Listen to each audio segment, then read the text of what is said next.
Muhterem efendim, dinimizde anne baba başta olmak üzere yaşlıları berekete vesile ve belalara karşı paratoner kabul etmek esas olduğu halde günümüzde bazı müminler arasında dahi onların yük gibi görüldüklerine ve az ya da çok zulme maruz bırakıldıklarına şahit oluyoruz. Her geçen gün biraz daha büyüyen bu problemin önünü almak için neler yapmalıyız?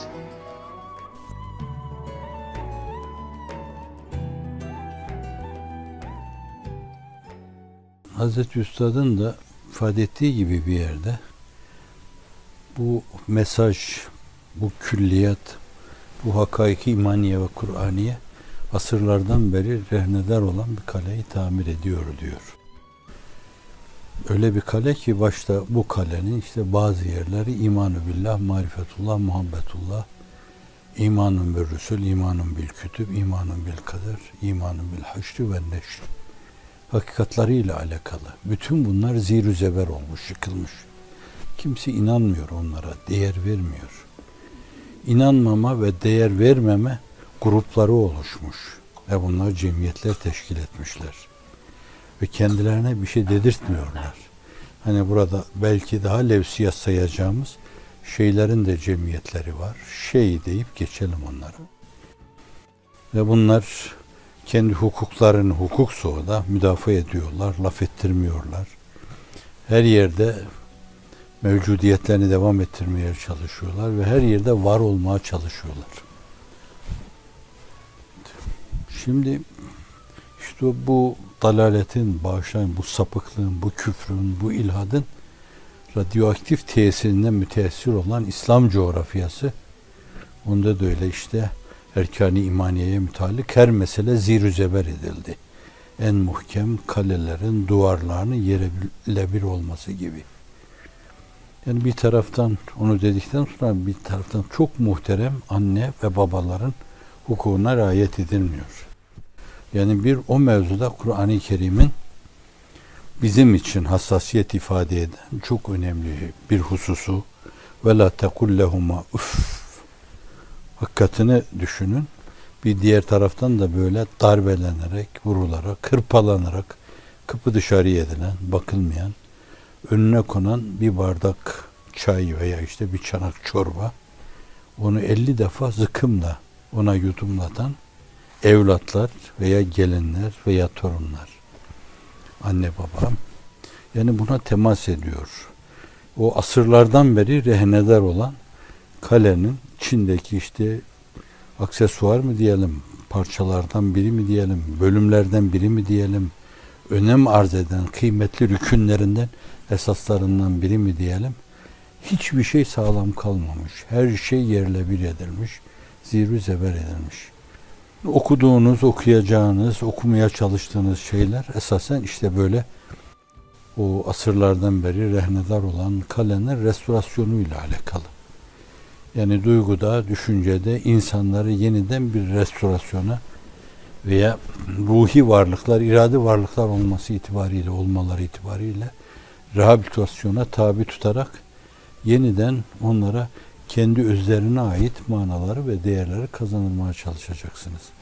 Yeniden onları bir kere daha inşa edeceksiniz. Şimdi o derde böyle bakmak lazım. Probleme böyle bakmak lazım. Problemden sizin misyonunuza bakmak lazım. Yani size düşen vazife, bu meseleden dolayı müteessirseniz, üzülüyorsanız, her şey sizi incitiyorsa, bir zıpkın gibi içinize saplanıyorsa bence onun karşısında mutlaka insanca bir tavır belirlemek lazım. Öyle üzülüyorum, müteessir oluyorum, gözüm yaşarıyor deyip o meseleyi sadece hislerinizi ifade etmekle geçiştiremezsiniz. O mevzuda mutlaka bir şey yapmanız lazım. Bir kere Allah'ın emri, sonra o manzarayı, o tabloyu Allah sana göstermekle bir de meseleyi senin vicdanına emanet ediyor. Bak bu benim emrim. Bir de sen şu vicdanına bak, yani bunun karşısında müteessir oldu. Öyleyse ne yapman lazım? Bunun mutlaka tamir edilmesi lazım. Değişik vesilelerle bu husus üzerinde durulmuştur yani. Bu hukuk üzerinde. Anne baba, nene dede hukuku üzerinde. Büyüklere karşı hukuk üzerinde durulmuştur. Bütün dünyada o mesele maalesef yerle birdir, malemaldır.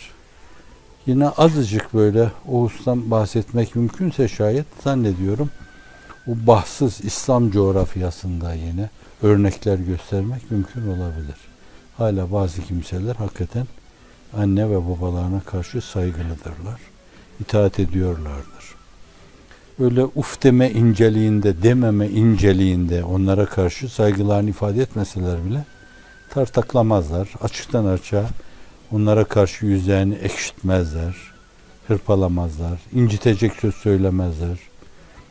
Yedirirler, içirirler. İsterse bu mülahazaları vefat edip gidecekler anda nasıl olsa mirasları bize kalacak. Ne diye incitelim bunları? Sonra gider varlıklarını bir hayır kurumuna bağışlarlar, bir vakfa bağışlarlar. Endişesi olsun, isterse başka şey olsun. Niyetlerine göre mükafat görürler ama fakat o anne babayı incitmeme bence ayrı bir şeydir yani. Başlı başına hadise olarak bir fazilettir. Bir erdem meselesidir. Ama bir şeyin böyle gerçek derinliğiyle gerçekleşmesi niyete bağlıdır. İnnemel amalu binniyat ve innemel likulli imri'in ma neva. Bu meselenin bir yanı. Bir diğer yanı tamamen bu bir eğitim sisteminin bütününü alakadar eden bir konu. Yani cami bu meseleyi işlemesi lazım. Herkes inandığı ölçüde yuvada bu duyguyu canlandırması lazım. Ve siz de elinizdeki imkanlarınızla, neyiniz var yani sizin? Nereye kadar tesiriniz var? Nereye kadar eliniz ulaşıyor? Bir gazeteniz varsa, bir mecmuanız varsa, birkaç mecmuanız varsa, bir radyonuz varsa, bir televizyonunuz varsa, bence büyük ölçüde onlar o hususlarla alakalı programlar hazırlamanız lazım. Eğer dizilere eğiliyorsanız bence dizileri bu mevzuda tamir edici mahiyette. İnsanlara yeniden kendileri olma duygusunu telkin edici, aşılayıcı mahiyette diziler oluşturmanız lazım. Yani size göre senaryolar yapmanız lazım. Sizin terbiye sisteminize göre bir şeyler hazırlamanız lazım. Ona göre bir kısım yapımlar ortaya koymanız lazım. Meselenin öbür tarafı topyekün bir toplumu kucaklama mevzu. Eğitim sistemiyle, adli sistemiyle, hukuki sistemle, hayır anneye babaya bakamamazlık yapamazsınız. Bu hukukun diyebileceği bir şeydir yani. Adliyenin diyebileceği bir şeydir. Hatta mülki idare bile bu mevzuda müdahale edici şekilde karışamaz o işe. Ancak o insanların elinden tutar, onlara yardım eder. Belki annenin, babanın veya dedenin, nenenin haklarını alabilmeleri mevzunda rehberlik yaparlar, yol gösterirler. Yani sistem size aşar, sisteme müessir olmak size aşar. Ama sizin de kendinize göre yapabileceğiniz bir alan vardır. Oyununuzu kendi alanınızda oynarsınız. Yani size aleme açık, tribünlerde oyun oynatmıyorlarsa şayet, kapınızın önünde bir çit çevirirsiniz, onun içinde bir tribün oluşturursunuz. Orada kendi oyununuzu size göre kurallarla oynarsınız. Ama bu bir gün yaygınlaşır, genişler, ibret alınır bundan. Hakikaten belki bir gün Allah sizin bu samimane tavır ve davranışlarınıza, niyetinizdeki derinliğe, o mevzudaki gayretinize teveccüh buyurarak toplumun kalbini de yumuşatır. Toplum çapında bu probleme, en büyük dertten daha büyük olan bu probleme toplum çapında çareler aranabilir. Tedavi yollarına tasaddi edilebilir. Çözüm reçeteleri sunulabilir Allah'ın izni inayetiyle. Evet, burada ma la yudreku kulluhu la yutreku kulluhu esprisine bağlayalım. Hepsi yapılamıyorsa şayet hepsini birden terk etme de doğru değildir. Mutlaka yapmaya çalışmalı. Evet. Hazreti Pir'in bir sözüyle bu mevzuda şeyi noktalamak istiyorum. Yani o anne babaya ait şeyden ben çok zorlandığını görüyorum burada.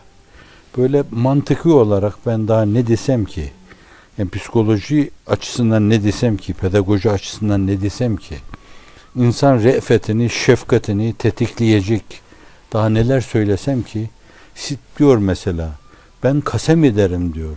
Size de inandırabilirim bunu diyor orada. Şimdi bunun böyle yani bir yönüyle baktığınız zaman Orada çok altını doldurmuyor. Demek ki elinde ne varsa o mevzuda bütün gayretini ortaya döküyor. Amanın diyor. Bu Ege Havzası'ndaki bir tabirdir. Amanın filan diye. Sakın zinhar manasında kullanılır. Amanın diyor. Anne babanın hukukuna riayet edin diyor. Sizi de inandırabilirim ben diyor. Bakıyorsun bir şey demiyor artık. Diyecek bir şey kalmıyor. İşte ona sözün bittiği yer denir yani. Artık söylenecek bir şey kalmamış demektir. Ve burada anne ve babanın hukukuna riayetin ne kadar önemli olduğunu, Kur'an'la örtüştüğünü görürsünüz. وَقَضَى رَبُّكَ أَلَّا تَعْبُدُوا إِلَّا إِيَّاهُ وَبِالْوَالِدَيْنِ إِحْسَانًا إِمَّا يَبْلُغَنَّ عِنْدَكَ الْكِبَرَ أَحَدُهُمَا أَوْ كِلَاهُمَا فَلَا تَقُلْ لَهُمَا اُفْ. Allah hakkı, sonra anne baba hakkı. Allah hakkı, sonra anne baba hakkı. Bakın. Umumi o hukuk silsilesine bakın. Manzumesine bakın. Anne baba hakkı diyor. İdrak ederseniz, yetişirseniz, onlarla beraber aynı zamanı paylaşırsanız, zinhar sakın hiçbir hadise karşısında onlara uf bile demeyin. Bu üzerine yürüme demek değildir. Bir haktan mahrum etme demek değildir. Bir teklifleri karşısında hissiyatına kapılarak uf demektir. Aynen Arapçada da uf demek, Türkçede de uf demek. Ona karşı şiddet tavrını ortaya koyma demektir bu. Ve la tekullahum uf. Şimdi Hazreti Pir'in o mütalasına bakılınca örtüşüyor bunlar. Bir de diyor ki demek ki annesine babasına isyan eden insan bozması bir canavardır diyor. Burada bir hınç alma mülahazası araştırmamak lazım. Hakikaten annesine babasına saygısızlık yapan, isyan eden, baş kaldıran, onların hukukunu çiğneyen insan o duruma bakınca hakikaten aklınızdan geçen şey şudur. Allah bu hayvanları neden acaba insan suretinde yaratmış? Bir anneye, bir babaya insanlar bunu yapıyorlarsa bunların hayvan olduğunda şüphe yok. Ama panter, bağışlayın özür dilerim, ama ayı, ama kaplan, ama arslan, ama Allah'ın başka belası kurt. Fakat demek ki Allah bazı hayvanları insan suretinde yaratıyor. Bu da Kur'an'ın bir emriyle değişik meselelerde o ilahi emirleri görmezlikten gelerek serazat yaşayan, çakır keyif yaşayan, kendi keyfince bir çizgi takip eden insanlar için kel en'ami belhum adallu sebila diyor. Bunlar hayvan gibi, daha doğrusu hayvandan daha aşağılık mahluklardır diyor bunlar. Şimdi Kur'an'ın bu emri, orada itaat mevzundaki tavsiyesi, Hazreti Üstad'ın o mevzudaki ifadeleri ve beyanları, meseleye bakılacak olursa mesele çok ciddi bir meseledir. Mesele bütün vehametiyle böyle çok duyulmuyor vicdanlarda. Sanki olurmuş gibi geliyor. Bu veba başta Batı'da başladı. Batı'da böyleydi. Burada da öyle. İşte o modernite kılıfıyla, ambalajıyla bizim o güzelim dünyamıza da nüfuz etti, sızdı, sirayet etti. Anne baba ne olacak yani? Sizi bakıp büyüttükten sonra onların o bölgede yaşamaya hakları yok. Bir natürel seleksiyon var. Bir de idari seleksiyon niye olmasın ki? O bir zaman Isparta'da olduğu gibi, hani komünist Isparta vardır, tarihte bahsedilir. Böyle yaşama hakkı olmayan insanları, onları götürüp bir yere korsunuz, kaderleriyle baş başa bırakırsınız. Ölür giderler. Toplum acizlerden, zayıflardan temizlenir. Yaşama hakkı olan güçlüler yaşarlar. Farkı yok ki bunun yani. O natürel seleksiyon istifai tabii felsefesi. Buna da yani istifai tabii demeyeceksiniz, istifai iradi diyeceksiniz. Farkı yok bunun. Bu açıdan da yani bir sakat felsefe bizim iradi davranışlarımızda felç etmiş. O iradi davranışlarımızı yönlendirir hale gelmiş maalesef. Bu açıdan yani böyle insanların hepsi aynı şeyi yapa yapa belki sadece köylerde kaldı. O anne baba, peder şahi aileler, cet şahi zaten çoktan adı bile unutuldu. Yok artık konuşulmuyor. Cet şahi aileler silindi gitti onlar. Şimdi biraz oralarda yaşıyor. İnşallah oralara varmadan çark tersine döner. Yani yeniden onlara karşı toplum çapında bir saygı uyanır. Yeniden herkes annesine, babasına, yuvasına, eşine, çocuklarına sahip çıkar. O bize mahsus cennet köşesi Hazreti Pir'in ifadesiyle öyle bir yuva, cennet köşesi bir yuvadır. O yuva yeniden teessüs eder. Şimdi farkına varılmadığından dolayı insanlar böyle vicdan acısı duymadan yapabiliyorlar onları. Hele bazı şeyler var ki arkadaşlarımız gidince yani ben ona da çok üzülüyorum. Huzur evi diyorlar.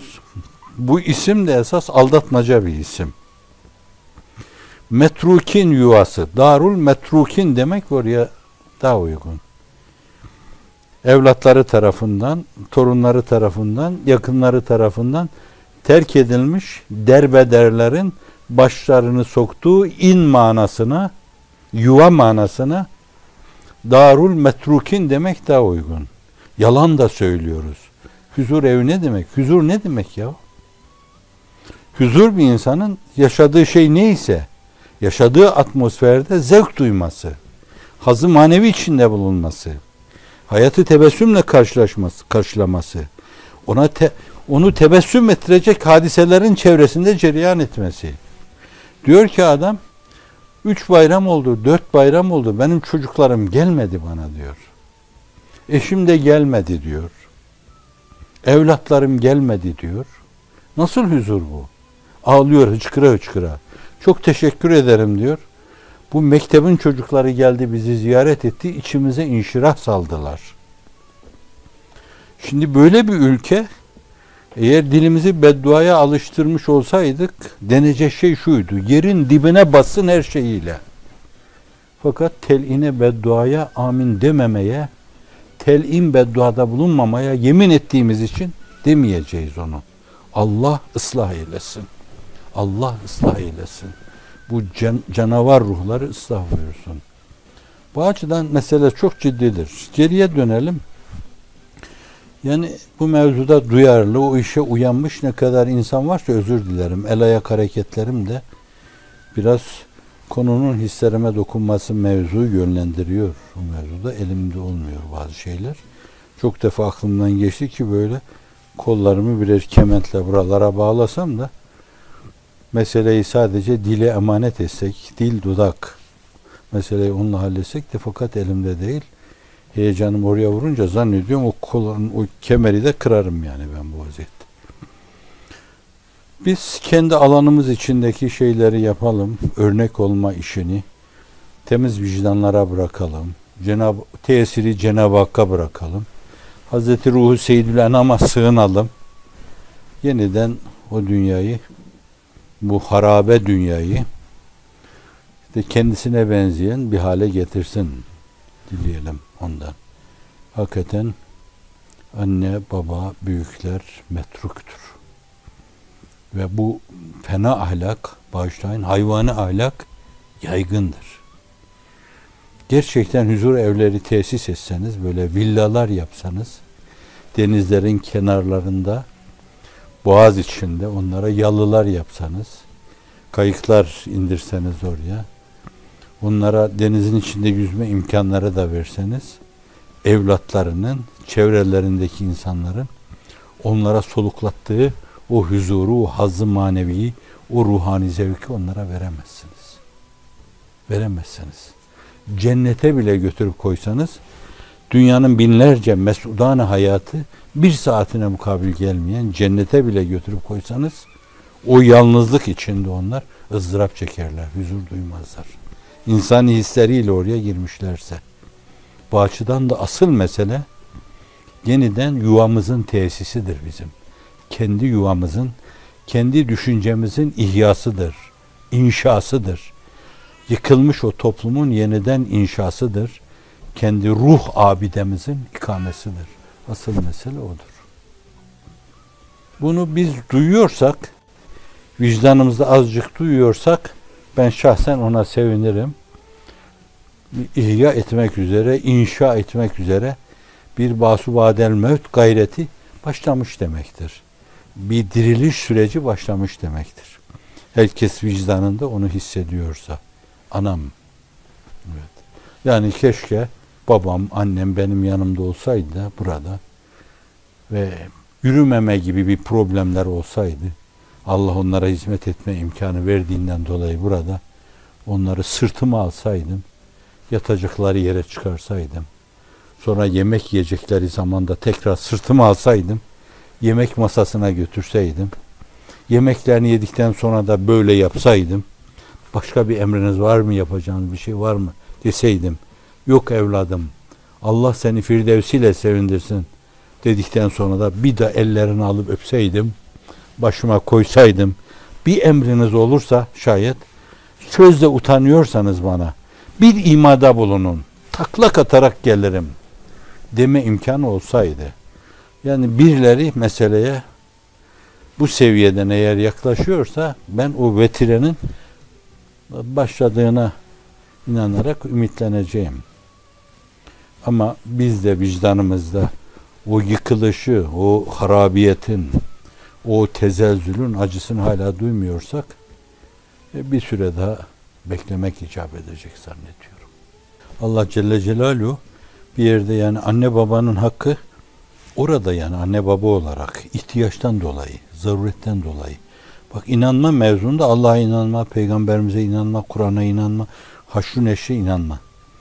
Fakat vazife yapma mevzuna gelince, yani ubudiyet, yani ibadet, yani ubudet mevzu, yani saygılı olma mevzu, yani onlara karşı sorumluluğunu yerine getirme mevzu bu defa öne geçiyor yani. Annenin, babanın hukuku öne geçiyor. Bir yerde değil Kur'an-ı Kerim. Ve vassaynel insane ve vassaynel insane diyor. Kaç yerde? Ve abudullaha ve la tüşriku bi şeyen ve bil valideyni ihsanen ve bil valideyni ihsanen ve bizil kurba ve yetama ve mesakin. Sonra sadece onunla da bırakmıyor. Yani biraz evvel dayı, hala, amca, teyze, nene, dede filan, hepsi yani bunların. Ve bunların hepsinin, kimisinin o evlatlarının cıvıl cıvıl böyle koşuştuğu atmosferde yaşama haklarıdır. Onları ondan mahrum edemezsiniz. Dedenin, nenenin torunlarını görme hakkıdır. Onları o sevgiden mahrum edemezsiniz. Kaldırıp onları partal bir eşya gibi bir yere atamazsınız. Fakat öyle bir sistem kurmuş, öyle bir mimari geliştirmişiz ki o binalar sahiplerinin başlarına yıkılsın diyesi geliyor insanın. Sadece çekiliyor karı koca bir yerde, işte bir yaşa kadar getirecekleri evlatları, sonra o da büyüyünce onlar da onu öyle yapıyorlar, aynı şeyleri. Kaldırıp onları bir yere atıyorlar. Kema tedinu tutan i'mel maşit. Ne yapıyorsan onu mutlaka bulursun. İstersen şimdi istediğini yap. Ne yapmışsan onu bulursun. El birru la yebla ve zenbu la yunsa ve deyyanu la yemut i'mel maşit kema tedinu tudan diyor Allah Resulü. Cevamül kelim bir hadis-i şerifinde. Nasıl davranıyorsan öyle. Onu bulursun mutlaka. Ettiğini bulursun. Hazretin çevresinde 10 tane insan varsa onların her birisinin farklı faziletleri var. Onda ayrı bir kemalat görüyor. Demek ki çok farklı, ayrı bir derinlikte müşahede ediyor. Bizim bilemediğimiz bir ufukta, metafizik bir buğutta onda bir derinlik müşahede ediyor. Hani bir iki talebesinde bir iki hastalıkları var onların da, onları söylemediklerinden dolayı, belaya sabrettiklerinden dolayı onları çok yüksek görüyordum diyor. Sonra anladım ki bir kısım sıkıntıları var fakat onu faş etmiyorlar. Belayı dertten ah edip ayarı ahlarından agah etmiyorlar. Bundan dolayı çok yükselmişler onlar. Mustafa Çavuş merhum için de ben onu görmedim, nasip olmadı. Onun için de annesine babasına saygısından dolayı öyle terakki ettiğini gösteriyor. Eğer anneye babaya saygı vesile-i terakki ise bu herkes için söz konusudur. Ve herkesin terakkisi de o mevzuda samimi, onlara karşı vefalı davranmasına bağlıdır. Yani hiçbir şey demeseler bile hissiyatlarını çehrelerinden, işmizazlarından veya tebessümlerinden okuyarak emre amade olduğunu her zaman ifade edecek kadar saygılı olma mevzu insana amudi olarak yükseltir. Amudi olarak. Allah'a yükseltir tabi. Ve öbür tarafta göreceği mükafat da daha farklıdır. Şimdi bir kere her şeyden evvel dini umura, dini emirlere, dini disiplinlere saygı yıkıldığından dolayı hani ben bunu yapmasam ne olur yani, ne olacak? Ölüp gidecekler nasıl olsa. Mesele öyle değil. Hayat burada o perdenin kapanmasıyla bitmiyor. O perdenin arkasında devam ediyor. O meselelerin öbür ucu var. Berzah var. Mahşer var. Köprü var. Cennet var. Cehennem var. İşte mümin hayatını buna göre tanzim edecek ve büyüklerine saygı duyacak. Evet, bir menkıbe ile bağlayayım bunu. Hani bir yerde yine bu istifai iradi terminolojide kullanabilirsiniz. Nasıl? Tabisi olunca niye iradesi olmasın ki? Var ya o dizilerde de adam diyor ki sadece yaşama güçlülerin hakkıdır. Zayıfların yaşamaya hakkı yok ki. Zayıfı basar, ayağını ezersin. Kas sisteminin gereği de budur. Evet, bir yerde böyle yaşlanıp amel manda hale gelenleri bir sepete koyup götürüp bir uçurumun tepesinden aşağıya yuvarlarlarmış sepetle beraber. Mezara da ihtiyaç olmasın diye herhalde sepete koyuyorlarmış. O sepetin içinde öyle. Öbür hayatın öyle devam ettiriyor. O kötü adetin orada kesilmesine vesile olan bir hadise oluyor. Birisi babasını alıyor, götürüyor, sepetin içine koyuyor. İşte bir zirvenin başına çıkarıyor oradan, yuvarlayacak. Oğlum diyor, sepet sahibi olmasın diyor bunu. Beni böyle de atabilirsin, mahsuru yok diyor. Çünkü yazık olur, israf olur. Nasıl olsa senin oğlun da o sepeti kullanacak diyor sana. Götür geriye, evde dursun. Yeniden bir masrafa girmeyin diyor. Yani insanların bilmiyorum yani şimdiki kafalar hemen böyle bir sözle dan deme var ya, hemen dan der mi, anlarlar mı, anlamazlar mı onu da bilemiyorum da adamın kafasına dan diyor delikanlı. Gel baba diyor, sepete koyuyor, eve getiriyor. O adeti menhuseyi, menkureyi neyse müfside böylece sona eriyor. Babalarını götürüp artık bir çukura yuvarlamıyorlar orada derler. Yani birisinin bir yerden başlayıp bu melun adatı seyyiyeye, batı vebasına, bize modernite kılıflı gelmiş bu şeylere dur demesi lazım.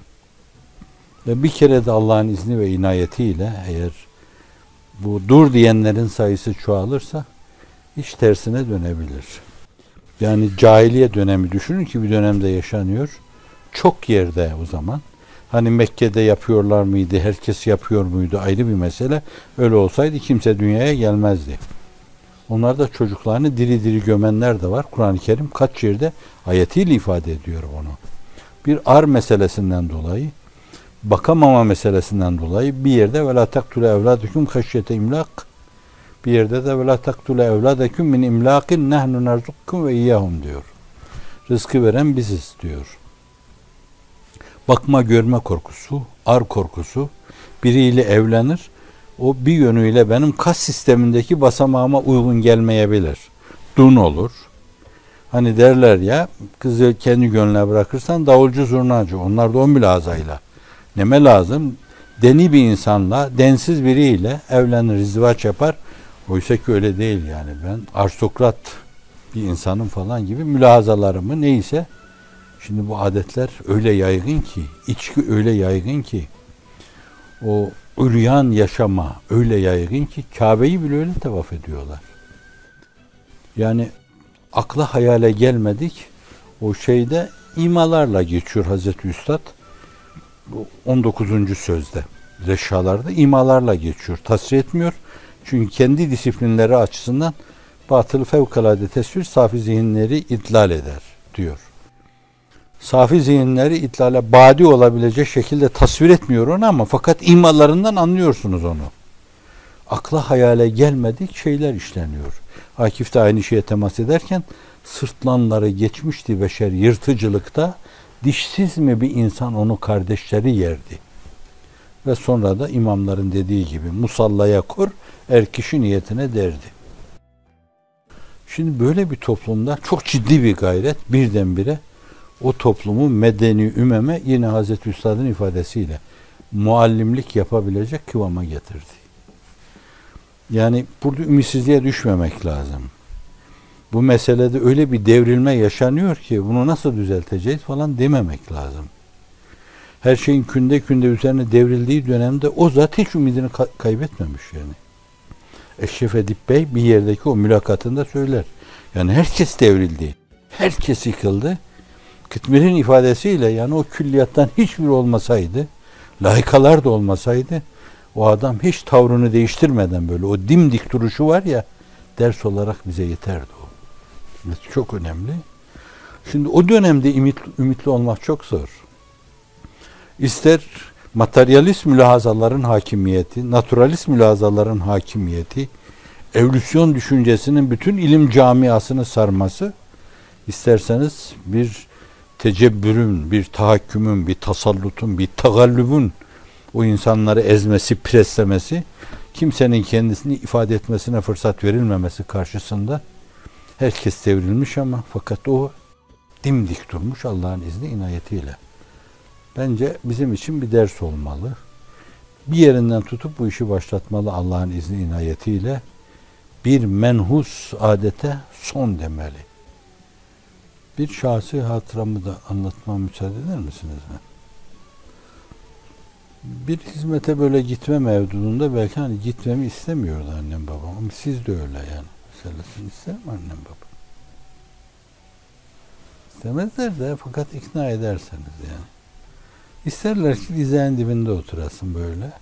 Sen 50 yaşına da girsen böyle başını okşasınlar. Evet işte gelir mesela ben oturmayayım da yine gelir elini sürer ya ben 50 yaşında insanım. Elini sürer. Mesleğin de yok şimdi senin ayaklarını üşür. Yani. Evet kaldığın yerde soba var mı? Yani. Böyle yani o yaşta düşünür anne bu yani.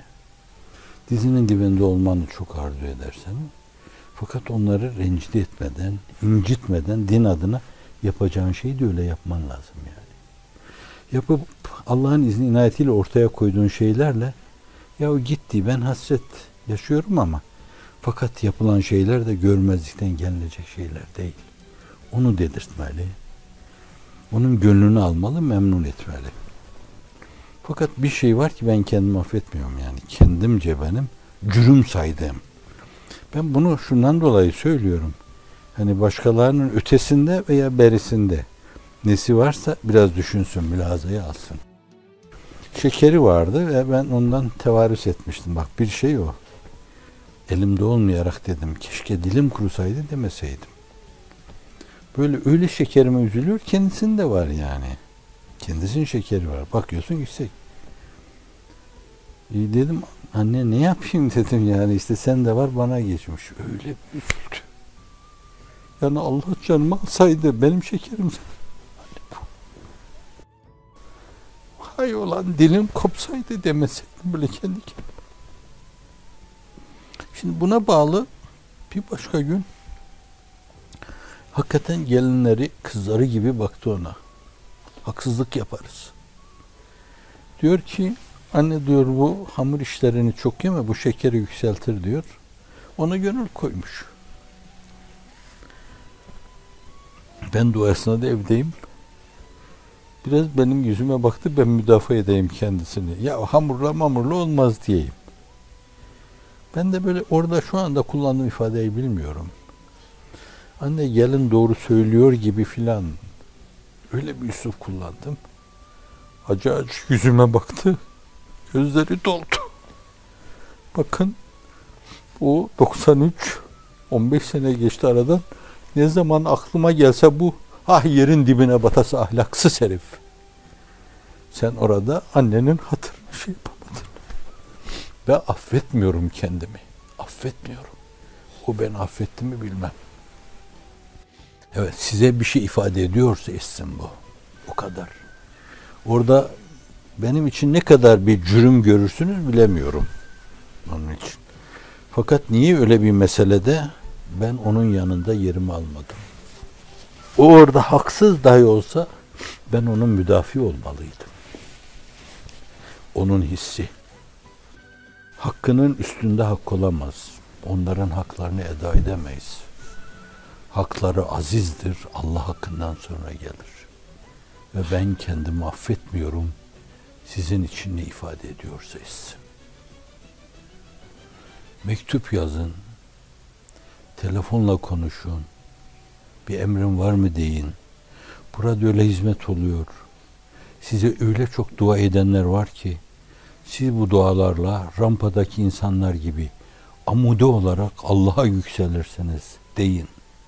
Gönüllerini alın, mutlu edin, inkisar yaşamalarına meydan vermeyin. Bir de hasretlerini inkisarla derinleştirmeyin. Min gayri haddi. Allahümme a'inna ala zikrik ve şükrik ve husni ibadetik. Allahümme inna neselükel huda ve tuqa vel afafe vel gina. Amin ve salli ve sellim ve barik ala seyyidina Muhammedin ve ala aleyhi ve sellem.